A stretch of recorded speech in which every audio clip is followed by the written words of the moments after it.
All right, well, first of all, thank you for coming out this morning. I got to tell you, it's a little different being on this court in a different capacity. I used to coach here, and the people that were out there were generally not as nice as that, so I appreciate that. The other thing I wanted to share with you, Dr. Leck had that video of the shirtless dancing man. What he didn't tell you is that was our staff meeting last year. And the shirtless dancing man is Adam Gaylor. He's presenting later this afternoon. So, this relationship mapping exercise is something that we do throughout the district in Jamestown. Dr. Leck brought it to us 2 years ago. It's something that we take great pride in, and we think it's a very important piece of, if not maybe the most important piece of what we do as teachers.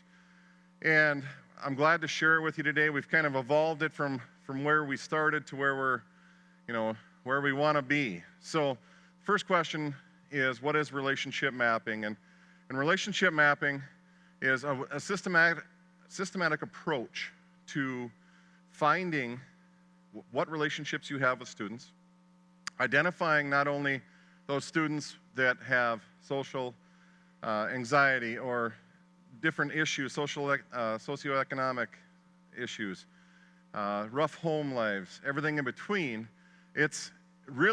It has everything to do with all relationships. And you probably want to see what I'm talking about.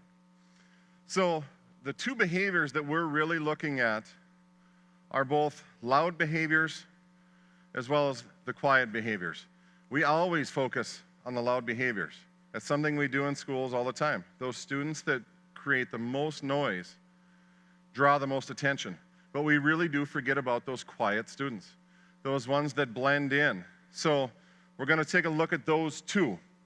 As we do this, just to remind you, this is a smaller or a shorter version of this. We have a sway that we had put together that Dr. Leck and I had presented at a previous conference. So there will be a QR code link to that at the end of this, so you can see the whole sway as well if you would like.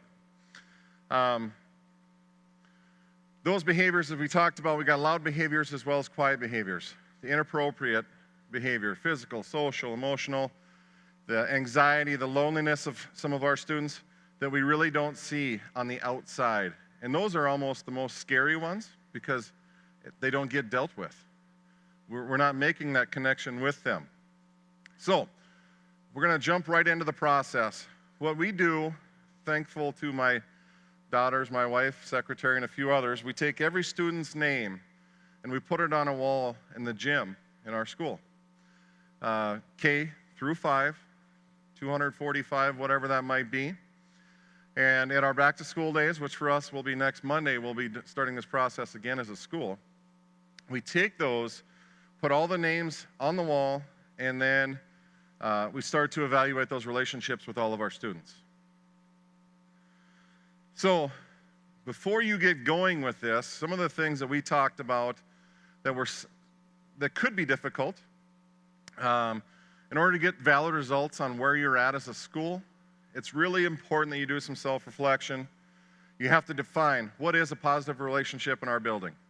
And it might be different in each building. That's up to you to define that within your building. For us, a positive relationship was essentially a student could come to us in a time of need, whether it be their need, a need of a family member, a need of a friend, for any possible scenario. They would be comfortable enough to come to us in that time of need. And I think as a staff, we generally assume we have a lot of relationships. We think that would be the case, but it's hard to reflect upon that and say, maybe I don't. The other part of that is you do have to define what is an at-risk student. So for us, we defined an at-risk student as a student having a 1-to-1 ratio, and that'll make sense here in a second, or higher. In other words, more concerns than we do have positive connections. So at our staff development day, you can see it here. We have all of our staff come in. They go through the entire process. So simple, Post-it notes. You take Post-it notes. If it's a yellow Post-it note and they put it on there, it's a positive connection. They have that connection with their students that they are able to connect with them on a level so that they can find out if there's a concern. Any other color within that would then be a concern. And again, all those concerns run that varying degree. We felt that as a school, it was important for us to include everybody. And I think that's a huge thing for any business. It doesn't matter what it is. You have to include everybody because for us, some of our most involved students, some of those loud behaviors, their best connection is with a support staff. It's not with us as a teacher. It's not with us as an administrator. It's with those support staff. It can be the cafeteria. It can be custodian. They have a connection with someone. We got to find who it is, and we got to make sure that we're connecting with them in some way. And then we also feel to impact the culture of a building, you really have to make sure that all members are a part of the process. To be a community, you have to have the community involved. So the staff reflection, at the completion of the exercise, we just take some time, we step back, and we take a look at the entire wall. What does it look like in our school? Are we making connections? Are there some of those that we just have to hit right away? To me, if you're going to track or track a student, this is where I want to track them at. I want to find out, how do we find them? We got to be deliberate in finding them when school starts. So if you take a look at this, down in the bottom corner there's two students that came out to us. There was one that had 2 positive relationships and 6 concerns. And that's a first grade student. So the question is, we have concern, but why haven't we done a better job of making the connection? So we've dropped the ball somewhere in there. And the concerns can come from down the hall. Our school, like many, have 2 sections. So it's kind of K1, 2, and then they're 3, 4, 5. So those concerns can come from things they've seen in the hallway, different areas. But if there's a concern, there's a need for connection, period. There's a need for connection without the concern, but even more so when we don't have that, when we have that concern without a connection. The self-reflection piece can be a little difficult. There's a few staff members here today, I think they would tell you that. It's a little hard to look at that wall and go, wow, why haven't I done a little more with some of these kids? And realize when we do this, there's stickers everywhere. So we don't know whose is whose, and we're not worried about whose is whose. The students are the focus, not us. So, again, we assume they exist, but we have to ask. There's another one. There's an even number of concerns with connections. So we've done, in my opinion, we have a staff that's really reached out to that kid and done what we need to do, or started to do what we need to do to make sure they've got a connection. But it also reflects then, why can that be there with one but not with another? So are those concerns, and I can tell you in this case, the concerns were less those loud behaviors, more the quiet behaviors. So sometimes that's more socially acceptable. It's easier to deal with for some people because they're not having to deal with the discipline part of it. But that's just highlights even more the importance of establishing that connection with that more difficult behavior, that loud behavior.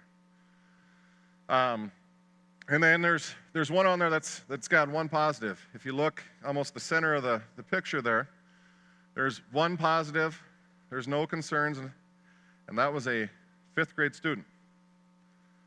So then the question becomes, how has this student been in our building for 6 years, and they have literally flown under the radar? There's no concerns, which is great, but there's only one positive connection. You talk about the quiet behavior, that's it. That's a kid we know nothing about.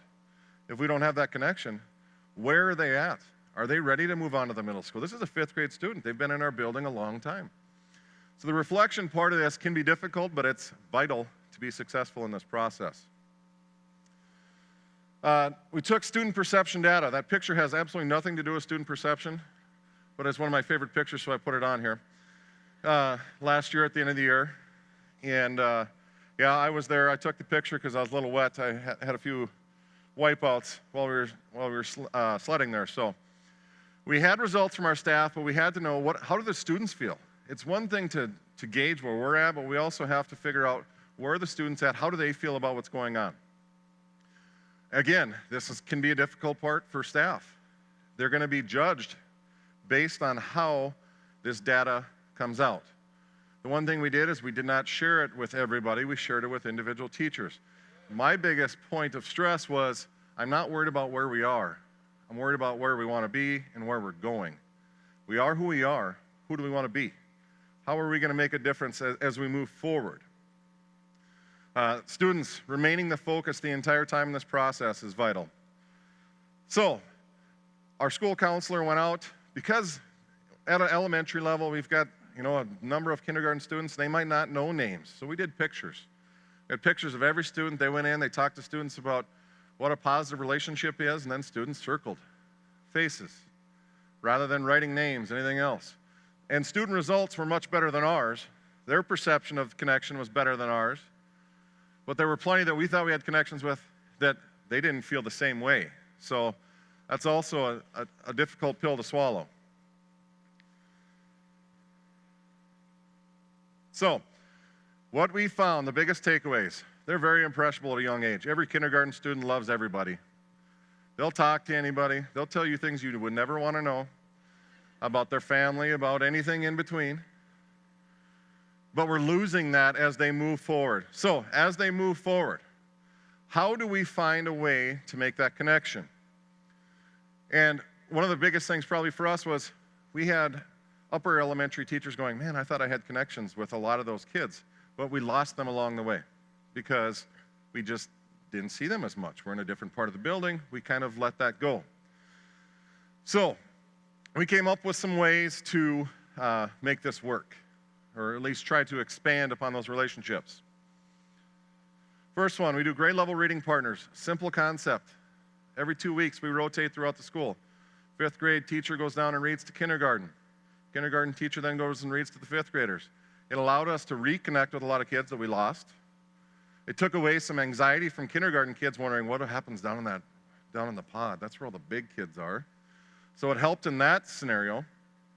During those 20-minute visits, we'd start with a 5-minute meet and greet, connect with the kids, to not make it all about the business, but to allow them to learn a little bit about you and you to learn a little bit about them. That was a big part of, a big one for us.